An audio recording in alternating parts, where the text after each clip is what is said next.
Sean Gibbons tutulungan si Pete Laurente para mabigyan ng big fight. Si Laurente po ay lumalaban sa lightweight division. Napakagandang division kung saan maraming magagandang laban ang pwedeng ibigay sa kanya. Yun nga lang, asahan natin na mahirap ang kalaban dito sa lightweight. Pero sa style ni Pete Laurente, kaya niyang sumabay mga tol. Marunong siyang gumamit ng ring. Hindi siya yung typical na Pinoy boxer na nakikipagbasagan lang ng muka.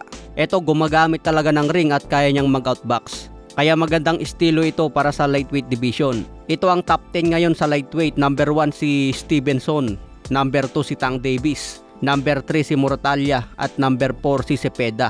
Nandyan din sila Schofield, Berenchik, Abdullah Mason at si Buddy. Hawak ni Tank Davis ang WBA belt, hawak ni Shakur Stevenson ang WBC at hawak ni Raymond Mortalia ang IBF habang bakante naman ang WBO. Sa ngayon walang Pinoy boxer na pasok sa rankings sa lightweight. Kaya abangan natin si Pete Laurente mga tol kung makakapasok siya sa lightweight division. Sa iba pang balita, Wonder Boy Martin at si Yomer Felix Marcial puspusan na ang kanilang training. Talagang magpapakita sila ng impresibong panalo ngayong Trilla in Manila.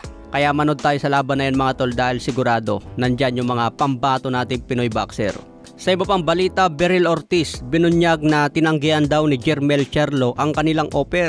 Binabalak na ni Jermel Charlo na bumalik sa boxing matapos matalo ito kay Canelo Alvarez. Siguro balak muna ni Jermel Charlo na magkaroon ng tune-up fight bago lumaban sa mga bigating pangalan. Hindi rin kasi madali kalaban si Beryl Ortiz dahil volume puncher ito. Baka matalo pa si Jermel kay Beryl Ortiz, sayang naman ang kanyang pagbabalik. Kaya kailangan siguro pagpagin muna ang kalawang bago lumaban sa malupit.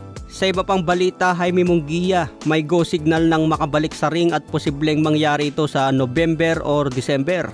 Ayon sa mga source, hindi siya bibigyan ng anumang parusa ng BBBOFC at UKAD. Matatandaan na nag-positive sa bawal na substance si Jaime Munguia matapos ang laban kay Bruno Suras. Pero ayon nga po sa BBBOFC at UKAD, hindi nila bibigyan ng suspension si Jaime Munguia. Kaya maraming fans ang nagtatanong bakit hindi nila isuspend ng kahit 6 na buwan. Hindi pa naman nagbigay ng payag si Jaime Munguia tungkol dito mga tol.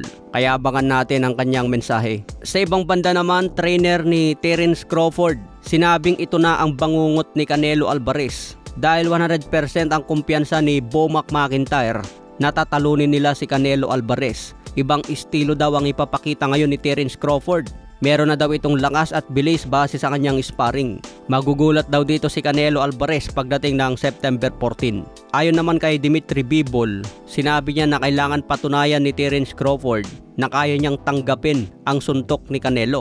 Dahil ito raw ang magbibigay ng problema kay Crawford, yung bigat ng suntok ni Canelo Alvarez. Ayon naman kay IBF Super Welterweight Champion Bakram Murtazaliev, sinabi niyang 50-50 fight ang laban ni Canelo at Crawford.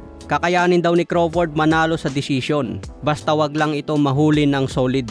Dahil kung maaga pa lang matamaan na raw ng solid si Crawford, siguradong mag-iiba raw ang istorya ng laban. Okay mga tol, abang na lang po natin ang next update.